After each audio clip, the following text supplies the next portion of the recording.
So what is going on YouTube? Today we are going to be doing a new series called Gears 101. And what Gears 101 is basically me just explaining to you how you play Gears better. And today is going to be a short video. I just got 3 small tips that you can do right now. So first one, wall bouncing. You not have to know wall bouncing to be essential. Wall bouncing just helps you in situations of you're facing 2, 3, 4 people and you're the only one on the point. Say it's King of the Hill. You being able to wall bounce can help secure those kills. So there's a very difference between 2 types of wall bouncing. There's the wall bouncing that everybody knows, which is the camera shake one, which I'm showing on the screen right now, and there is the L stick wall bouncing, which you do not move your camera at all. You're literally like plain as day doing it, and that is definitely one of the harder ones that nobody really talks about. And basically, I'm going to show you how to do it. Is basically as you see on wall bouncing with the camera shake right now. So with the camera shake, it's literally just as I say it. You literally are turning your camera to a wall, and then you're quickly turning it back to another wall. So as you see, as I'm wall bouncing like this, or you think that is really fast or something, this is really not fast. If you want to see fast, look up Powers or Chase. Look up Chase. I'm going to put a clip right now. That man knows how to wall bounce. That's besides the point. Anyways, you doing that, learning that wall bounce just for like little fights, like little 1v1s, would be great. The camera shake wall bounce is like easily one of the easiest ones you can learn. But the L stick wall bounce, how I'm going to explain it to you now, is going to be a little bit harder. Well, I'm going to explain it to you. You're going to think it's hard, but it's really not hard. It's stupid how easy it is, but it's stupid how hard it is at the same time. As you see, I'm doing it just fine, but you see I'm accidentally like rolling and rolling when I'm doing the L stick, and you're not seeing my camera move. That's because in order to pull off a left stick wall bounce, you literally cannot move your camera at all. And your left stick has to be perfectly in the center. Whereas when you do camera shake, you literally just throw it anywhere. You're gonna hit a wall. But L stick is the more pristine, like the fancier way of basically being like, you have to make sure that you do not go up or down with your left stick. You have to go straight, right, left, right, left. And then if you want to move up, you're gonna slightly push it up.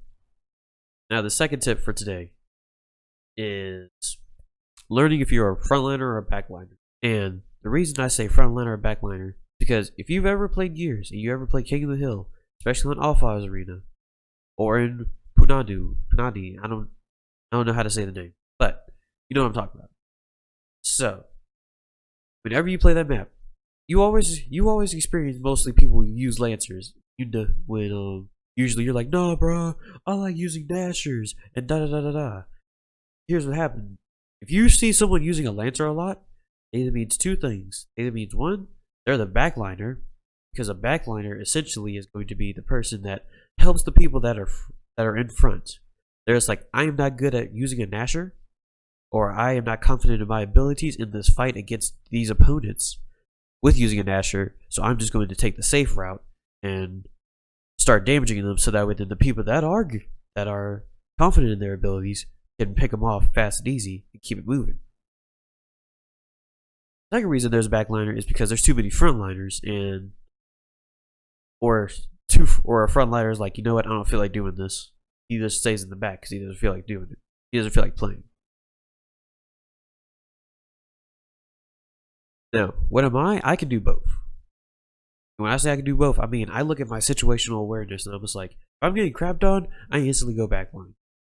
Because I instantly know, okay, I'm not doing anything for the team. So I'm just going to start helping the people that can do something for the team. And then if somebody tries to come up and kill me while I'm doing backline stuff, then that's that. They're away from the fight. Whereas if you're a frontliner, frontliners are the people that use Nashers in fights. Like, they are the ones that go headfirst into the fight. They go headfirst onto the point. They try to capture the point for the team. Being a frontliner means means that you are confident in your abilities in using that Nasher or using any weapon that is frontliner material, like the overkill, or more than likely boomshot. Kind of boomshot is both backliner and a frontliner. Also, I didn't tell you this. Long shot and drop shot, that's backliner stuff. So you never run into a fight first and just like, okay, I'm just gonna use a drop shot as I'm in your frontliner. No, because then guess what? You give it to the enemy. But for the frontliners and backliners, here's the final weapons list. I'm going to put the frontliners weapons right on top, and then if you look at the bottom of the screen, you will see the backliners weapons, all they can use. If you look at it and you're just like, I don't think about that, comment down below which one you think I should change, and I will get right onto it.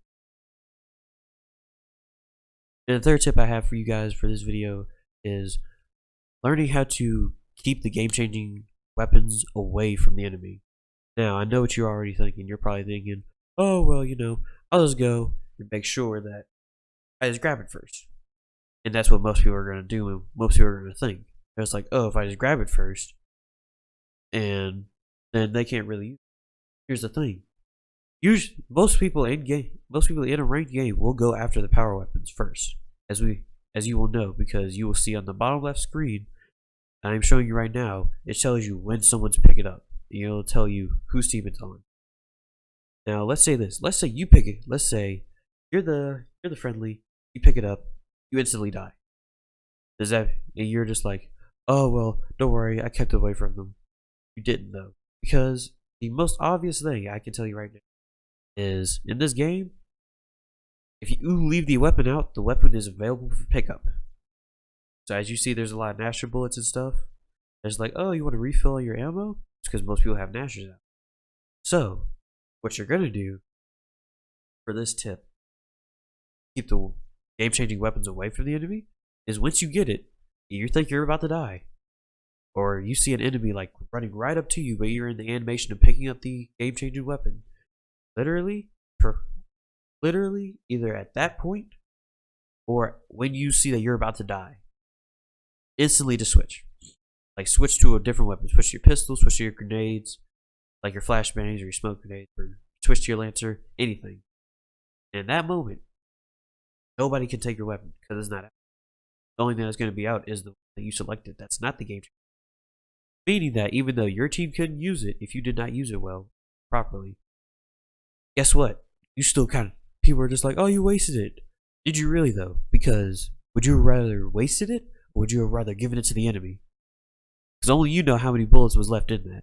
So you could have known if it was like a torque bow or something, and they are good at shooting, they can pop off with that thing.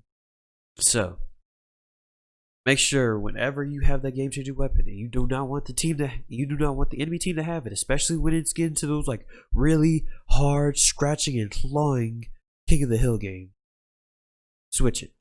Literally have your other weapon out the whole time until you're about to use it. So basically, like boom shot, for example, you're gonna use the boom shot. You're gonna pick up the boom shot. You're gonna switch immediately to your lancer. Actually, my fault. You're gonna pick up the boom shot. You're gonna immediately switch to your Nasher. That's said and done instantly. What you are, and then once you get into a position where you're just like, hey, I can use the boom shot and get these many kills, and you look around your surroundings, you're just like, okay, I can use it. Then instantly just switch, bam, however many kills you got, then switch immediately right back to your Nasher, and boom, you did a good thing for the team. And if you died as soon as you did that, guess what? You already had the knowledge to switch, meaning that there was one bullet left in that boom shot. Guess what? They can't use it. So now you helped the team in two ways: kept it from the enemy's hands, and then you killed the enemy as well. So that is what I call a great game, and winning goes all the way to a sky high. Thank you all for watching this video. I will be making another video later on, more in depth about what else you can do to improve your Gears gameplay. My name is Flugan, and I will talk to you later. See ya!